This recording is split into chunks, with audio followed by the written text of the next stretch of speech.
নূহ আলাইহি ওয়াসাল্লাম এর সংক্ষিপ্ত জীবন কাহিনী। হযরত নূহ আলাইহি ওয়াসাল্লাম ইসলামের একজন মহান নবী।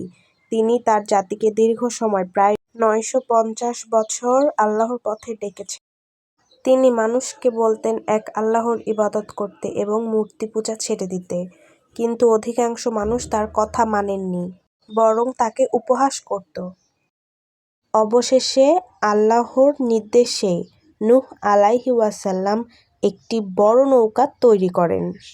যখন আল্লাহর শাস্তি হিসেবে মহাপ্লাবন, বড় বন্যা আসে, তখন ঈমানদাররা সেই নৌকায় উঠে রক্ষা পায়, আর যারা তার কথা অমান্য করেছিল তারা ডুবে যায়।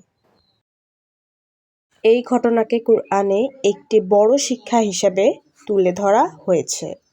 শিক্ষা: সত্যের পথে থাকলে আল্লাহ সাহায্য করেন।